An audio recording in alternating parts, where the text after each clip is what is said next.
రెండవది నేను ఇది ప్రార్థన కూడిక కనుక నేను త్వరగా కొన్ని నిమిషాలు చెప్పి తర్వాత దైవజనుల ఎదుకు వస్తాను. చాలాసార్లు నేను చెప్పాను ప్రార్థనకు జవాబు ఎట్లా వస్తుందో, దైవజనులు కూడా చెప్పారు. ఈరోజు కొన్ని విషయాలు మీ ముందు పెడతాను. అసలు ఎందుకు ప్రార్థనకు జవాబు రాదు, ప్రార్థనకు ఎందుకు జవాబు రాదు, లేదా కొన్ని విషయాలు చేసినప్పుడు ఎందుకు జవాబు రాదు అని సులువుగా మీ ముందు పెట్టి నేను ముగిస్తాను. మత్తయి సువార్త 6వ అధ్యాయం. యూదులకి కొన్ని ఆచారాలు ఉన్నాయి. దాంట్లో యేసుక్రీస్తు ప్రభు ఇక్కడ 3 విషయాలను ఆయన నేర్పించడం మనం చూస్తూ ఉన్నాం. ప్రాముఖ్యంగా ఈ 6వ అధ్యాయంలో కొన్ని విషయాలు చెప్పడానికి ముందు మొదటి వచనం జాగ్రత్తగా చూడండి. మనుషులకు కనబడవలనని వారి ఎదుట మీ నీతి కార్యము చేయకుండా జాగ్రత్త పడుడి, లేని ఎడల పరలోకమందున్న మీ తండ్రి యొద్ద మీరు ఫలము పొందరు. యేసుక్రీస్తు ప్రభు ఈ మాటల్ని ప్రారంభించినప్పుడే మీ జీవితంలో ఏదైనా నీతి కార్యం చేయాల్సి వస్తే, మంచి కార్యం చేయాల్సి వస్తే మనుషులకు కనబడవలనని చేయకండి. జాగ్రత్తగినండి. ఏదైనా మంచి కార్యం చేయాలనుకున్నప్పుడు యేసుప్రభు అంటా ఉన్నాడు, మీరు ఏదైనా చేసినప్పుడు మీ గురి ఏమై ఉండద్దో తెలుసా?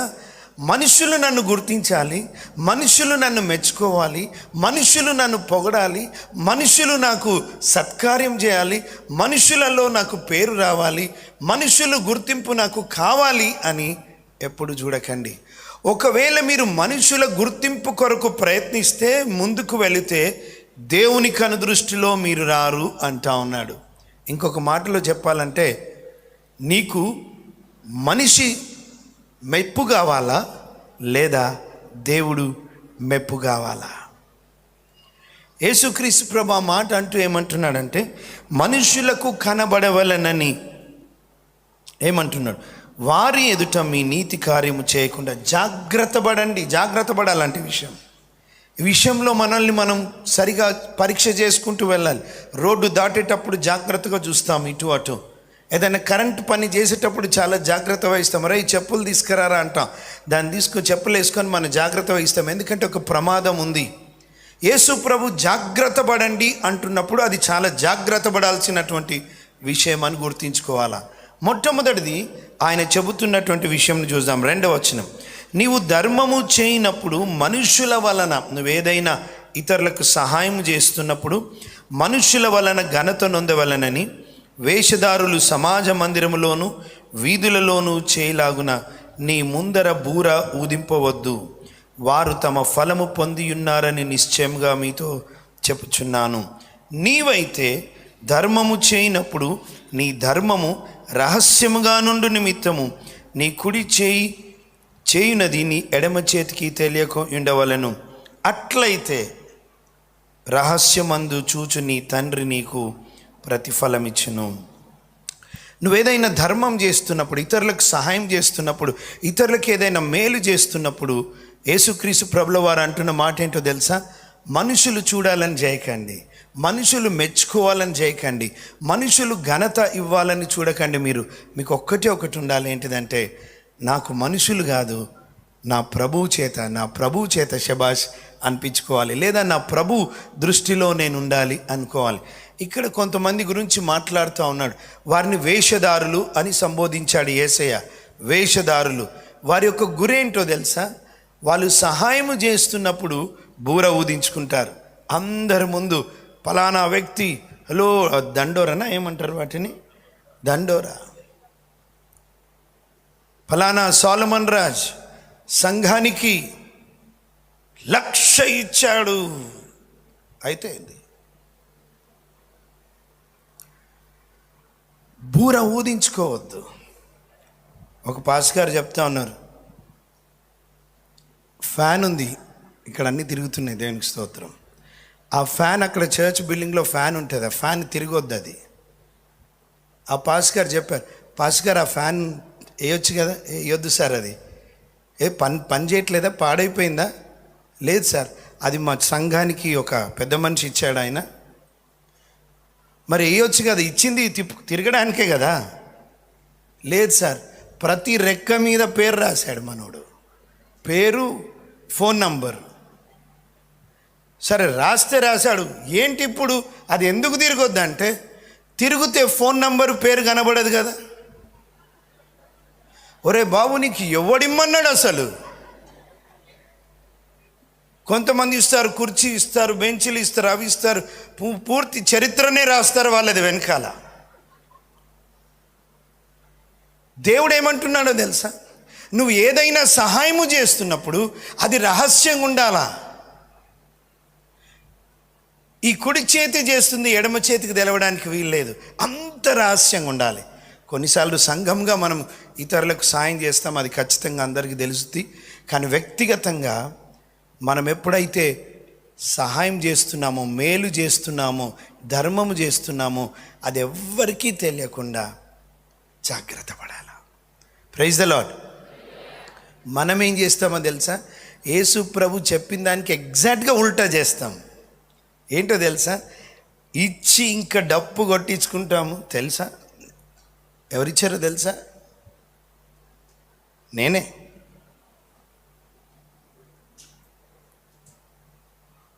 ఒకవేళ అలా మేలు కార్యము చేసి, ధర్మము చేసి, ఇతరులకు కనబడాలని నీ పేరు కొరకో, ప్రఖ్యాతుల కొరకో, నీ గుర్తింపు కొరకో నువ్వు చేస్తే, నీవు అన్నట్టుగానే నీకు గుర్తింపు వస్తుంది మనుషులలో. అది నీ ప్రతిఫలం. అదే కోరుకున్నావు కదా, అది వచ్చుద్ది. కానీ పరలోకమందున్న తండ్రి యొద్ద నుండి నీకు ప్రతిఫలము రాదు. అందుకే ఎంతోమంది మేలు కార్యాలు చేసి పరలోకమందున్న తండ్రి యొద్ద నుండి ఎందుకు ప్రతిఫలము పొందరు అంటే, వాళ్ళు చేసి అందరికీ చెప్పుకుంటారు, అందరికీ డప్పు కొట్టుకుంటారు ఇంకా. సో మనం ఏదైనా ఎవరికైనా చేస్తున్నప్పుడు చాలా సీక్రెట్గా చేయాలి, రహస్యంగా చేయాలి. రహస్యమందు చూచు నీ తండ్రి నీకు ప్రతిఫలం ఇస్తాడు. చప్పట్లు కొడదామా? అందుకే చాలామంది మేలు కార్యాలు చేస్తారు. ప్రభువా, నేను ఈయనకిచ్చాను, ఆయనకిచ్చాను, నాకు ఎందుకు నువ్వు సాయం చేయట్లేదు? చేయడు. ఎందుకో తెలుసా? నువ్వు చేసేదాని వెనకాల ఉద్దేశము వేరే. మనుషులు నిన్ను గుర్తించాలని, మనుషులు నిన్ను మెచ్చుకోవాలని. రహస్యంగా నువ్వు ఇస్తే ఎవ్వరికి కనబడదు, కానీ నీ పరలోకపు తండ్రి చూస్తున్నాడు. తగిన సమయంలో నీకు ప్రతిఫలాన్ని ఇస్తాడు. Praise the lord. ప్రభుకి మహిమ కలుగును గాక. రెండవది, అక్కడ ప్రార్థన గురించి చెప్తా ఉన్నాడు. చూడండి మరొక త్వరగా 5వ వచనం, మీరు ప్రార్థన చేయనప్పుడు వేషధారుల వలె ఉండవద్దు. మళ్ళీ ఇక్కడ వేషధారు అంటే, ప్రార్థనలో వేషధారులు కూడా ఉంటారా? ప్రార్థన పరులలో ప్రార్థించడంలో వేషధారణ కూడా ఉందా? ఉంది. నువ్వు ప్రార్థించినప్పుడు వేషధారుల వలె ఉండొద్దు అంటున్నాడంటే, ప్రార్థనలో కూడా వేషధారణతో కూడినటువంటి ప్రార్థనా జీవితం కలిగిన వారు ఉంటారు. ఏంటి వాళ్ళ జీవితం యొక్క ఉద్దేశం? చదువున్నాను. మనుషులకు కనబడవలనని. మళ్ళీ జాతికినండి, ప్రార్థన చేస్తున్నప్పుడు మనుషులు కనబడాలా? నువ్వు ప్రభువుకు కనబడాలా? నీ ఉద్దేశం ఏంటిది? పరిచర్య కావచ్చు, ప్రార్థన ఒక పరిచర్య. మనుషులకు కనబడవలనని సమాజ మందిరములలోను వీధుల మూలల్లోనూ నిలిచి ప్రార్థన చేయుట వారికి ఇష్టము. వారు తమ ఫలము పొంది ఉన్నారని నిశ్చయముగా మీతో వాళ్ళకు ఫలము దొరికింది. ఏంటి ఫలము? మనుషులు గుర్తించాలా? మనుషులు, అబ్బా, అరే ఆ సిస్టర్ తెలుసా బ్రదర్, ఎంత ప్రార్థన పర్రాలో. తప్పేం కాదు ఎక్కువ ప్రార్థన చేయడం. కానీ ఘోరమైన విషయం ఏంటంటే, సంఘములో చాలా పెద్ద ప్రార్థనలు చేసేవాళ్ళు ఇంటి దగ్గర అసలు ప్రార్థనే చేయరు. కొంతమంది ఎందుకు వస్తుంది? సంఘములో ఇంటి దగ్గరనేమో ప్రార్థనకు సమయం ఉండదు, ప్రార్థన చేయవు. కానీ సంఘములో నీకు ప్రార్థన ఎందుకు వచ్చుదో తెలుసా? సంఘంలో మనుషులు ఉన్నారు, నన్ను గమనిస్తున్నారు, ఇప్పుడు నేను ప్రార్థన పరుని, ప్రార్థన పర్రాలని అని అందరికీ తెలవాలి కదా. మీకు ఒక ప్రశ్న, ఇక్కడ ప్రార్థన కూడికకు వచ్చారు కదా ఈ 3 రోజులు, ఇంటి దగ్గర నీకు ప్రార్థన ఉందా? నిజంగా ఎంతసేపు ప్రార్థనలు గడుపుతున్నావు? అసలు ప్రార్థన చేస్తున్నావా? ఇంట్లో రాని ప్రార్థన ఇక్కడ ఎట్లా వస్తుంది? ఇంట్లో ఎవరికి చూడరు. అందుకే యేసుప్రభు ఏమంటాడో తెలుసా? ఇది వ్యక్తిగతంగా ప్రార్థన అయినప్పటికీ సంఘంలో ప్రార్థన చేయాలి, ఎందుకంటే అందరు ఉంటారు. కానీ రహస్యంగా నీకు ప్రార్థన సమయం ఉందా? దేవునితో ప్రార్థనలో గడుపుతున్నావా? ఒకవేళ నిజంగా అంతే ప్రార్థన అక్కడుండి అదే ప్రార్థన సంఘంలో అందరి ముందు చేయగలిగితే, కొంతమంది ఎట్లా ప్రార్థన చేస్తారో తెలుసా? సార్ ఇంటి దగ్గర ప్రార్థనే చేయరు, కానీ చక్కని పదాలు పెట్టి ప్రార్థన చేస్తారు. చక్కని పదాలు తప్పేం కాదు, మంచి పదాలతో ప్రభుని స్తుతించి అడగడం. సమస్య ఎక్కడంటే ఇంట్లో నీకు ప్రార్థన లేదు, ఇక్కడ మాత్రం ప్రార్థన వస్తుంది. ఎట్లా? కొన్నిసార్లు ప్రార్థన చేస్తూ ఉంటారు, ప్రార్థనలో ఈ దేని కొరకు చేస్తున్నారో కూడా తెలియదు. కొంతసేపు ప్రార్థన చేసి దేని కొరకు చేస్తున్నారో కూడా తెలియదు. ప్రార్థన అంతా అయిపోయిన తర్వాత అసలు ఏం అడిగినావో ప్రభువు నీకు అడిగితే నువ్వు చెప్పగలగాలి. ప్రొద్దున తిన్నారా మీరు? తిన్నారా లేదా? ఉపవాసంతో ఉన్నారు, ప్రైజ్ ది లార్డ్. కానీ రోజు ఉపవాసం ఉండరు కదా. ప్రొద్దున ఉదయం ఏం తిన్నారంటే చెప్తారా? టక్కున ఇడ్లీ తిన్నామంటారు, పూరి తిన్నామంటారు. నేను నాగరాజు పాష్ గారు పూరి తినొచ్చాము వచ్చేటప్పుడు. ట్యాబ్లెట్స్ వేసుకోవాలి కనుక బలహీనంగా. ఏం తిన్నారు అంటే టక్కున చెప్తామే. ఈరోజు ఏం ప్రార్థన చేశావు దేవుని సన్నిధిలో అంటే టకటకా చెప్పగలిగారు. వీటి కొరకు నేను ప్రార్థన చేశాను, ప్రభు సన్నిధిలో మొరపెట్టుకున్నానని. రహస్యంగా నీకు ప్రార్థనా సమయం ఉండాలి. అప్పుడు బహిరంగంగా కూడా ప్రార్థన అందరితో పాటు చేస్తే తప్పేమి కాదు. కానీ రహస్యంగా అసలు ప్రార్థనే జీవితమే లేకుండా అందరూ నలుగురిలో నేను కూడా ప్రార్థన పరురాల్ని అనిపించుకోవడానికి ప్రార్థిస్తే అది వేషధారణ. యేసు ప్రభు ఏమని చెప్పండి, చదవండి నాన్న. నీవు ప్రార్థన చేయనప్పుడు నీ గదిలోనికి వెళ్ళి తలుపు వేసి రహస్యమందున్న నీ తండ్రికి ప్రార్థన చేయము. చాలా ఇది ఒంటరిగా ఉండాల్సినట్టు ప్రార్థన. ఇంటి దగ్గర ఉన్నప్పుడు తలుపేసుకోవాలా. కొంతమంది ప్రార్థన చేస్తూ ఉంటారు, స్తోత్రం స్తోత్రం హల్లెలూయా హల్లెలూయా స్తోత్రం స్తోత్రం అంటూ. అక్కడ అమ్మాయిని అరుస్తారు, ఏ అమ్మాయి ఆ కిచెన్లో పాలు పెట్టిన చూడు పొంగిపోతుంటుంది. ప్రార్థనలో ఉంటారు, హల్లెలూయా హల్లెలూయా హల్లెలూయా. అక్కడ మోగుతూ ఉంటారు, స్తోత్రం ప్రభువా నా భర్తను మార్చండి. అక్కడ ట్రింగ్ ట్రింగ్ ట్రింగ్ అంటే హలో ఎవరు? మళ్ళీ ఎంత గనులో తెలుసా?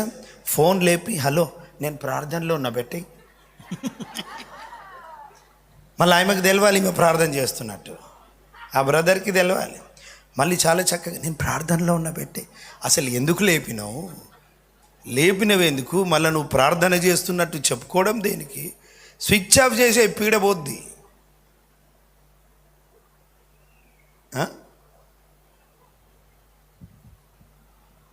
ప్రభుతో మాట్లాడుతున్నప్పుడు ఇంకొక మూడో వ్యక్తి అవసరం లేదు. ప్రియుడితో మాట్లాడుతున్నప్పుడు వారి సంభాషణ. మాకు చాలా సంవత్సరాల కిందట టెలిఫోన్ బూత్ ఉండేది, ఐఎస్డిది. ఒకడు వచ్చేవాడు, కరెక్ట్ మూసేసే టైంకి వచ్చేవాడు, రాత్రి 10:30కి. వాడు వచ్చి రిక్వెస్ట్ చేస్తుండే నాకు, భయ్యా జరా మై ఫోన్ కర్నా అంటుండే. సరే కర్లో అన్నాను వాడికి. వాడు ఒకరోజు కూర్చున్నాడు, 10:30 నుంచి పొద్దున 3:30 వరకు మాట్లాడుతూనే ఉన్నాడు.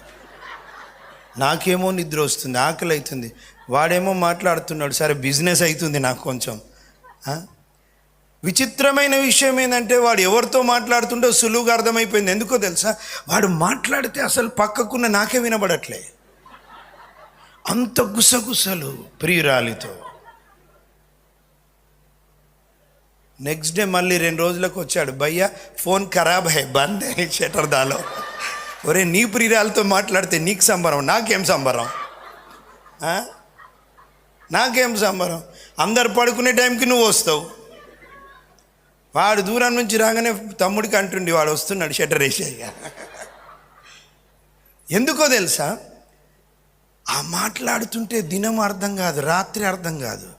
హలో, దేవుని సన్నిధిలో నువ్వు ఒంటరిగా పోయినప్పుడు ప్రియుడైన యేసయ్య పాదాల దగ్గర మరియలాగా కూర్చొని ఆయన మాట్లాడుతుంటే వింటూ నువ్వు ఆయనకు ప్రతిస్పందించి నువ్వు ఆయనతో మాట్లాడుతుంటే మీ ఇద్దరి మధ్యలో ఎవరు రాకుండా గడిపే సమయాలు మాధుర్యమైన సమయాలవి, మనోహరమైన సమయాలవి. ఒంటరిగా ప్రార్థన సమయం ఉంటే అప్పుడు సమాజంలో సంఘములో కూడా మనం ప్రార్థన చేయొచ్చు, తప్పేం కాదు. కానీ రహస్యంగా అసలు ప్రార్థననే లేదు అక్కడ. కానీ సంఘంలో మాత్రం పెద్ద ప్రార్థన వస్తే అసలేంటి ప్రశ్న? నిజంగా ఎవరు చూడాలని చేస్తున్నావు? మనిషా, దేవుడా? ఒకవేళ మనుషులు చూడాలనుకుంటే నీ మెప్పు నీకు వచ్చినట్టే, మెచ్చుకుంటారు. కానీ తండ్రి యొద్ద నుండి నీకు ప్రతిఫలం రాదు, ప్రతిఫలం రాదు. ప్రేమైన సోదరి సోదరా, ప్రార్థన వెనకాల కూడా మన ఉద్దేశం సరైనది ఉండాలి. నా దేవుడు వినాలి. మనుషులు నన్ను గుర్తించినా గుర్తించకపోయినా, మనుషులు నన్ను మెచ్చుకున్నా మెచ్చుకోకపోయినా, నా ప్రభువు నన్ను చూస్తే చాలు, నా ప్రభువు నన్ను గమనిస్తే చాలు, ఆయన కంటి దృష్టిలో నేను పడితే చాలు, అంతే. మనుషులను నమ్ముకోవద్దండి. మనుషులు ఈరోజు నెత్తి మీద పెట్టుకుంటారు, రేపు కాళ్ళ కింద పడేస్తారు. ప్రభువు మీద మన మనసు పెట్టుకోవాలి. ప్రైజ్ ద లార్డ్, హల్లెలూయా. ఈరోజు దైవజనుడు ఒక మాట చెప్పాడు. దేవుని సేవకులుగా ఏర్పాటు చేయడానికి 17 మందిని దేవుడు సన్నిధిలో 7 మంది ప్రార్థన చేసి, ఒకవేళ మనుషులను సంతోషపెట్టుకుంటూ పోతే ప్రభువును సంతోషపెట్టలేము, ఇంపాసిబుల్. ఇది నా పనో నీ పనో అయితే పోనీలే అని రమ్మనొచ్చు. అలో, ఇది దేవుని పని, దేవుడు పిలవాలి నిన్ను, దేవుడు నిన్ను పిలవాలి. అది దేవుని పని, దేవుడు నిన్ను పిలవాలి, మనిషి కాదు. ఒకవేళ పాస్టర్ గారి మీద కోపం పెట్టుకోకండి. నీకంత కసి ఉంటే పో సన్నిధిలో, ప్రవ్వా దైవజనుడికి నా పేరు ఎందుకు బయలుపరచలేదు చెప్పు, నా జీవితం ఏంటో. ఉపవాసం ఉండు, కన్నీరు గార్చు, అడుగు ప్రభువుని. ప్రభు మెల్లిగా మాట్లాడడం మొదలు పెడతాడు. ఆ రోషం రావాలి నీకు. ఉందా? పో, ఈ కూడికలు అయిపోగానే ప్రభు సన్నిధి పో, తలుపేసుకో, కిటికీలు వేసేసుకో. నీ భార్యతో, ఇంటి వారితో చెప్పు, నన్ను డిస్టర్బ్ చేయకండి, నేను ప్రభు సన్నిధిలోకి వెళ్తున్నాను, నేను వచ్చేంత వరకు నన్ను డిస్టర్బ్ చేయకండి అని చెప్పండి. వెళ్ళండి, సాష్టాంగపడండి, ఉపవాసం ఉండండి, కన్నీరు గారవండి. ప్రభువా నాలో లోపం ఏంటో చూపించు ప్రభువా. ప్రభువా నన్ను ఎందుకు పిలవలేదు ప్రభువా? నా జీవితం ఒక్కసారి స్కాన్ చేయి, చూపెట్టు ప్రభువా లోపాలు. లేదా సమయం ఉందా ఇంకా, నీ అధికారానికి నేను లోబడుతున్నాను అని ప్రభు సన్నిధిలో మొరపెట్టు. ప్రభువు నీతో మెల్లిగా మాట్లాడతాడు. ప్రైజ్ ద లార్డ్, హల్లెలూయా. ఆయన మాట్లాడుతుంటే జీవితాలు ఉజ్జీవింపబడతాయి. మూడోది చెప్పి నేను ముందుకు వెళ్తాను. ఉపవాసం గురించి మాట్లాడతాడు. 16వ వచనం నాన్న. మొదటిది ఉపవాసము చేయండి. మొదటిది, ఏదైనా ధర్మం చేస్తే, నీతి కార్యం చేస్తే మనుషులు చూడాలని చేయొద్దు. మనుషులు చూడాలని చేస్తే దేవుని నుండి ప్రతిఫలం రాదు. రెండోది, నువ్వు ప్రార్థన చేస్తున్నప్పుడు మనుషులు నిన్ను మెచ్చుకోవాలని చేయొద్దు. ఒకవేళ చేస్తే మనుషులు మెచ్చుకుంటారు, ప్రభువు నుండి ప్రతిఫలం రాదు. మూడోది, నువ్వు ఉపవాసం ఉన్నప్పుడు వేషధారుల వలె దుఃఖముఖులై ఉండకుడి. అంటే ఉపవాసంలో కూడా వేషధారణ ఉందా? ఉపవాసంలో కూడా వేషధారణ ఉందా? ఉంది. యేసుప్రభు ఎంత చక్కగా చెప్తాడో తెలుసా? ఉపవాసం ఉన్నప్పుడు ఎట్లుండొద్దంటే నాన్న, చదువు నాన్న. తమ ఉపవాసము చేయుచున్నట్టు, మళ్ళీ మొదటికి, మీరు ఉపవాసము చేయనప్పుడు, వినండి, మీరు ఉపవాసము చేయనప్పుడు వేషధారుల వలె దుఃఖముఖులై ఉండకుడి. వేషధారుల యొక్క క్యారెక్టర్ చెప్తా ఉన్నాడు. దుఃఖంగా పెడతారు. వినండి, నా దిక్కు చూడండి. ఉపవాసం ఉన్నామనుకోండి, ముఖం చింతగా అయిపోద్ది, అక్కడక్కడే తిరుగుతూ ఉంటారు. వాళ్ళ ఆలోచన ఏంటంటే, బ్రదర్ ఏంటి మీ ముఖం చిక్కిపోయింది? అవునా, ఉపవాసం తెలియదా? 40 days. సిస్టర్ ఏంటి సిస్టర్ మెల్లిగా మాట్లాడుతున్నారు, తెలియదా నీకు? ఈరోజు 40 day ఉపవాసం. పాపం అనుకోకుండా ఏదో అడిగితే పర్లేదు, వీళ్ళే ముఖం చిన్నగా చేసుకుంటారు. ఎందుకు అడగాలి? ఎవరు ఆశ? బ్రదర్ ఏమైంది బ్రదర్, ముఖం చిన్నగా ఉంది. ముఖం చిన్నగా చేసుకుంటారంట, దుఃఖముఖంగా ఉంటారంట. ఏమంటుంది చదువు నాన్న. తాము ఉపవాసము చేయుచున్నట్లు మనుషులకు కనబడిన వలనని, మనుషుల కోసం, మనుషులు గుర్తించాలని వారు తమ ముఖములను వికారం చేసుకుంటారు. వారు తమ ఫలము పొంది ఉన్నారని నిశ్చయముగా మీతో వాళ్ళకి వాళ్ళ ఫలం వచ్చేసింది. ఇంకా వాళ్ళకి మనుషులు గుర్తించాలా, మనుషులు అడగాల, ఖచ్చితంగా ఇంట్లో ఉన్నప్పుడైతే ఇంట్లోకి తెలుస్తుంది ఉపవాసం ఉన్నట్టు. కొంతమంది చుట్టుప్రక్కల మన తోటి సహోదరులు ఉంటే తెలుసుద్ది, సంఘస్థులకు కూడా తెలుసు. ఎందుకంటే వాళ్ళ ఇంట్లో ఏదైనా కూడిక పిలిస్తే మనం తినం కనుక వాళ్ళకి చెప్తాం, అది వేరే. కానీ వీళ్ళ ఆతృత ఏంటో తెలుసా, వీళ్ళ ఆశ ఏంటో తెలుసా? మనుషులకు నేను ఉపవాసం ఉన్నట్టు తెలవాలా. ఈరోజు 40 రోజులు హల్లెలూయా.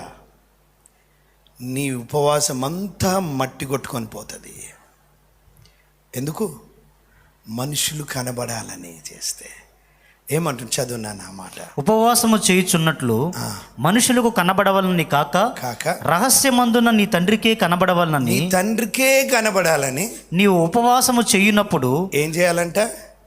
తల అంటుకొని చదువున్నాను, మంచిగా స్నానం, తల అంటుకొని నీ ముఖము కడుగుకొను, ఫ్రెష్ గా ముఖం కడుకో. అప్పుడు రహస్యమందు చూచుచున్న నీ తండ్రి నీకు ప్రతిఫలం, రహస్యమందు చూచున్న నీ తండ్రి నీకు ప్రతిఫలం ఇస్తాడు. Praise the lord. Hallelujah, hallelujah. నీ ఉపవాసం ఎవరు చూడాలి? మనుషులు చూడాలా, దేవుడు చూడాలా? నీ ప్రార్థన ఎవరు వినాలి? మనుషులు వినాలా, దేవుడు వినాలా? నీ ధర్మము మనుషులు చూసి నిన్ను మెచ్చుకోవాలా, దేవుడు నిన్ను మెచ్చుకోవాలా? దేవుడు. మన గురంతా ఏమై ఉండాలంటే మనుషులు కాక నా దేవుడు నన్ను చూడాలి. పరిచర్యలో కూడా గుర్తించుకోవాలి, మనం అర్థం చేసుకోవాలా. మనుషులు కాదు, నా దేవుడు దృష్టిలో నేనుంటే చాలు, నా దేవుడు నన్ను గమనిస్తున్నాడు చాలు. Praise the lord. అందుకే ఎన్నోసార్లు నువ్వు ధర్మము చేసిన మేలు దేవుని నుండి ప్రతిఫలం పొందలే. ఎందుకంటే మనుషులు గుర్తించాల. ప్రార్థన చేసిన అయినా పరలోకపు తండ్రి నుండి నీకు జవాబు రాలే. ఎందుకో తెలుసా? నీ గురి మనుషుల వైపు ఉందేమో, మనుషుల మెప్పు పొందుకోవడానికేమో. ఉపవాసం చేసినప్పుడు కూడా దేవుని నుండి నీకు జవాబు రాకపోవడానికి కారణం మనుషులు నిన్ను గుర్తించాలని గమనిస్తున్నావేమో, ఆలోచిస్తున్నావేమో. కాదు, నా దేవుడు చూడాలి. Praise the lord. కొడితే కొట్టండి, చెప్పాలి గట్టి కొట్టండి. దేవుడు దేవుడు దేవుడు చూడాలి.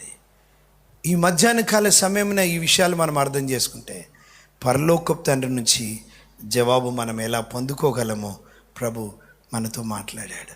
ఈ ఉపవాస కూడికల్లో ఏంటి నీ గురి? మనుషుల, దేవుడా? మనుషుల గుర్తింప, దేవుని గుర్తింప. చాలామంది సిస్టర్స్ ఏం చేస్తారో తెలుసా? బ్రదర్ మారడు, బ్రదర్ పాపం ఈమె ఉపవాసం ఉంటుంది, పర్వాలే, ఇంటోళ్ళందరికీ ఉపవాసం పెడుతుంది మేడం. ఎందుకు? అయ్యా నేను ఉపవాసం ఉన్నా, నేను ఏముండా. అరే తల్లి, నువ్వు తినకు, వాళ్ళకి నీ ఉపవాసం వాళ్ళకి పెట్టి నువ్వు ఉపవాసం ఉండు. కొంతమంది సిస్టర్స్ ఉంటారు, డైనమిక్ సిస్టర్స్. అయ్యా నేను 3 రోజులు ఉపవాసం ఉన్నా, ఇంట్లో ఉండేదే లేదు. ఇక పాపం బిక్కు బిక్కుమంటూ ఇక్కడ తిన్నాడు, పోయి బయట తింటాడు ఆయన. అన్నీ చేయి, నీ కుటుంబ బాధ్యతలు చేసి దేవుని సన్నిధిలో ప్రార్థన కూర్చో. ప్రభువు నుంచి, తండ్రి నుండి ప్రతిఫలం పొందుకుంటాం. Praise the lord. ఒకసారి కళ్ళు మూసుకుందామా? నేను దైవజనులకు కొన్ని మాటలు చెప్పడానికి ఒకసారి అందరం కళ్ళు మూసుకుందాం. ఈరోజు ఒక నిర్ణయం చేసుకుందాం. చేసిండొచ్చు మీరు అందరూ అట్లా ఉంటారనిలే, కానీ యేసయ్య చెప్పాడు కదా, నేను చెప్పాలి ఈ మాటల్ని. ఎవరు గుర్తింపు లేదా ఎవరు నిన్ను చూడాలని నీ కోరిక? మనుషుల, దేవుడా? మనుషుల మెప్పు కొద్ది కాలమే, తర్వాత చిన్న సమస్య వస్తే ఏ మనుషులైతే నిన్ను మెచ్చుకుంటారో అదే మనుషుల్ని వెనకాల మాట్లాడతారు, లేని పోనివి కలిపి నీ గురించి చెబుతారు. కానీ మన గురి దేవుడైతే, ఆయన కొరకు మనం బ్రతకడం మొదలు పెడితే, ఉపవాసము ఆయన కొరకు అయినప్పుడు, ఆయన చూడాలని, ప్రార్థన ఆయన చూడాలని, మేలు కార్యం ఆయన చూస్తే చాలు నాకు అన్న ఆలోచన ఉంటే, యేసయ్య చెప్తున్నాడు, రహస్యంగా చూచు నీ తండ్రి, పరలోకపు తండ్రి నీకు ప్రతిఫలం ఇస్తాడు అన్నాడు. గ్యారెంటీ ఉంది దీంట్లో, జవాబిస్తాడు ఆయన. నువ్వు ప్రార్థిస్తున్న ప్రార్థనకు అది జరిగించి జవాబు ఆయన ఇస్తాడు. ఇది నీకు అవసరము లేదు, ఇది నీకు క్షేమము కాదు అని అయినా జవాబిస్తాడు. లేదా దీనికి ఇంకా కొంతకాలం సమయం ఉంది అనైనా జవాబిస్తాడు. కానీ జవాబు ఇవ్వకుండా మానడు ఆయన. ఆయన ప్రతిఫలము ఖచ్చితంగా ఇస్తాడు. ఈరోజు ఒక నిర్ణయం చేసుకుందాం, నా గురి నీవై ఉండాలి ప్రభువా, నీవే నీవే. అన్న ప్రార్థిస్తున్నప్పుడు దైవజనుని గురించిన ఆలోచన లేదు. దైవజనుడు అపోహపడ్డాడు, తాగేసి వచ్చిందేమో అనుకున్నాడు. కానీ తన హృదయాన్నంతా కుమ్మరిస్తుంది ప్రార్థనలో. ఏలిని సరిచేసి దేవుడు తనకు జవాబిచ్చాడు. తన గురి దేవుడు. దేవుడు ఉదయకాల సమయంలో సహోదరుడ పరిచర్య కూడా కావచ్చు, ఏదైనా కావచ్చు. మన గురి మనుషుల మెప్పు కొరకు పోతామా? అయ్యో చాలా అపాయం. పౌలు భక్తుడు అంటాడు, నేను మనుషులను సంతోషపెట్ట చూస్తే ప్రభువుని సంతోషపెట్టలేను. అవును, అందరి దృష్టిలో సాక్ష్యం మంచిగా ఉండాలి, కానీ మనుషులనే సంతోషపెట్టడానికి వెళితే ప్రభువును మనం సంతోషపెట్టలేము. మన గురి ఏమై ఉండాలి తెలుసా? మనుషులు మెచ్చుకున్నా మెచ్చుకోకపోయినా నా ప్రభు నా జీవితాన్ని బట్టి సంతోషించాలి, నా రక్షకుడు నా జీవితాన్ని బట్టి ఆనందించాలి అని మన గురిగా పెట్టుకుంటే మనము ధన్యులము. ప్రేమగల మా తండ్రి, మీ యొద్ద నుండి మేము ప్రతిఫలము పొందే జీవితాలను నాకు మాకు దయచేయమని యేసు నామమున ప్రార్థించి వేడుకుంటున్నాము తండ్రి. ఆమేన్, ఆమేన్, ఆమేన్. ఈ సమయాన్ని దైవజనులకు ఇస్తాను.